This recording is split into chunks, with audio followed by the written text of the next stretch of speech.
Assalamualaikum warahmatullahi wabarakatuh. Salam sejahtera bagi kita semua. Salam Om Swastiastu, Namo Buddhaya, dan salam kebajikan. Oke, tak kenal maka tak sayang maka tak cinta.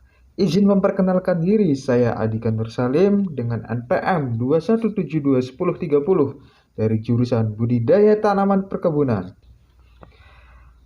Dengan segala puji syukur Allah Subhanahu wa taala yang telah melimpahkan rahmat dan hidayahnya kepada kita semua karena telah menyelesaikan tugas mata kuliah Kewarganegaraan ini dengan tepat waktu yang diampu oleh dosen Bapak Rahmat Ubaidillah Ahror SHMH. Oke, sebelum saya memaparkan materi selanjutnya, saya akan menjelaskan negara Indonesia itu seperti apa.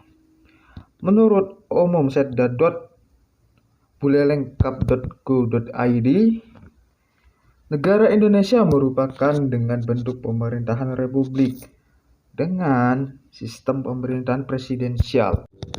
Dilihat dari segi geografis, kepulauan terletak antara 5 derajat sampai 11 derajat bujur selatan dan 95 derajat sampai 141 derajat bujur timur.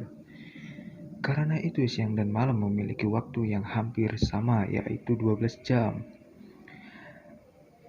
Dan di sini saya akan menjelaskan apa itu pengertian bangsa. Bangsa adalah suatu kelompok yang memiliki identitas bersama dan mempunyai kesamaan bahasa, ideologi, budaya, sejarah, dan tujuan asal-usul keturunan yang sama. Disebutkan juga sebagai a few mobilized institutionalized ethnic group. Di negara Indonesia sendiri, tujuan bangsanya tercantum dalam pembukaan Undang-Undang Dasar Negara tahun 1945 pada alinea keempat. Tujuan bangsa Indonesia sebagai berikut. Yang pertama, membentuk sebuah pemerintahan pada negara Indonesia. 2. Melindungi segenap bangsa Indonesia dan seluruh tumpah darah Indonesia. 3. Memajukan kesejahteraan umum masyarakat dan mencerdaskan kehidupan bangsa, ikut melaksanakan ketertiban dunia yang memiliki dasar kemerdekaan, perdamaian abadi, serta keadilan sosial. Baik, di sini akan saya lanjutkan. Pada negara Indonesia sendiri terdapat beberapa faktor penting yang menjadi pembentuk dari bangsa Indonesia hingga saat ini. Berikut ini adalah faktor-faktornya. Yang pertama, memiliki persamaan nasib di mana bangsa Indonesia berada di bawah penderitaan yang sama, yaitu penjajahan bangsa asing yang berlangsung 350 tahun. Kedua, memiliki keinginan bersama untuk mendapatkan kemerdekaan dan melepaskan diri dari belenggu penjajah asing yang ada. Ketiga, terdapat kesatuan tempat tinggal, dalam hal ini yaitu wilayah yang ada di negara Indonesia yang terbentang luas dari Sabang sampai Merauke. Oke, di sini saya akan melanjutkan. Baik, selanjutnya saya akan memberikan bagaimana perbandingan kondisi negara Indonesia sebelum dan masa pandemi dalam aspek ekonomi. Oke, pertama-tama saya akan menyampaikan materi tentang sebelum adanya masa pandemi COVID-19. Kondisi perekonomian global masih menunjukkan positif walaupun sebelum COVID-19 ini perekonomian global diselimuti dengan beberapa ancaman ketegangan geopolitik antara Amerika Serikat dan Uni Eropa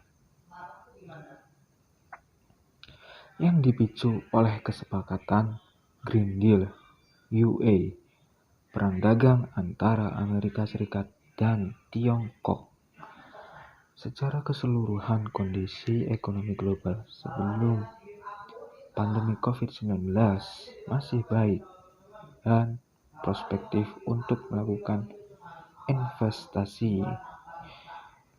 Tidak hanya perekonomian global saja yang masih positif. Sebelum pandemi pun, perekonomian nasional negara Indonesia masih cukup baik dilihat dari IHSG pada awal Januari yang sempat menyentuh angka 6.300. Hal ini adalah salah satu capaian terbaik dan bagi Indonesia. Ekonomi nasional juga stabil, di mana pertumbuhan ekonomi berada pada Nenfits sampai 5,5%. Kemudian regulasi-regulasi yang dibuat oleh pemerintah, kondisi rupiah yang cenderungnya lebih stabil, dan cadangan devisa kita yang bagus menjadi daya tarik bagi investor untuk berinvestasi di Indonesia. Institute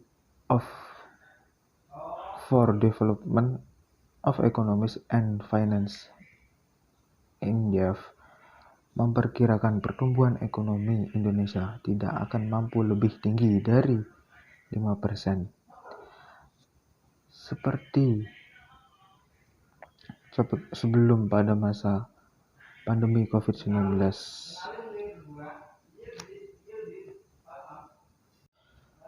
Baik, selanjutnya saya akan memaparkan materi kedua, yaitu negara Indonesia dalam masa pandemi. Oke, pandemi mempengaruhi perekonomian secara luar biasa. Tahun lalu, seluruh dunia menghadapi penurunan ekonomi dan menyebabkan kontraksi yang sangat dan lama. Bahkan, banyak negara yang menerapkan lockdown yang memberikan konsekuensi pada perekonomian yang langsung merosot sangat tajam. Pada tahun lalu, mengalami transaksi minus 3,2% dari sisi pertumbuhan ekonominya akibat COVID-19 yang kemudian disertai pembatas mobilitas, lalu menciptakan kemerosotan ekonomi, kata Menteri Keuangan Sri Mulyani Indrawati dalam acara Seminar Nasional ICI tahun 2021. Menteri Keuangan juga mengatakan bahwa perdagangan internasional mengalami kemerosotan karena semua negara melakukan pembatas atau lockdown. Pertumbuhan perdagangan dunia yang biasanya mencapai 2 digit tahun lalu mengalami kontraksi hingga minus 8,3%. Kita dalam mengelola perekonomian juga harus mengupayakan adanya pemulihan dan adanya rebound, karena perekonomian bisa dan harus mulai kembali lagi bergerak. Ekonomi Indonesia dengan berbagai langkah yang dilakukan oleh pemerintah telah berhasil mencapai pre-crisis level, jelas Menteri Keuangan. Kalau sebelum pandemi, GDP nil Indonesia pada kuartal kedua tahun 2019 adalah sebanyak 2.735 triliun, dan sementara itu pada kuartal kedua tahun 2021 ini sudah mencapai 2.773 triliun. Menteri Keuangan menyebut angka ini adalah angka yang lebih tinggi bahkan dari sebelum krisis. Oke, sekian pemaparan materi dan penjelasan dari saya. Apabila ada kesalahan kata, saya mohon maaf kepada Allah, mohon ampun. Sekian dari saya. Wassalamualaikum warahmatullahi wabarakatuh. Terima kasih dan salam sejahtera untuk kita semua.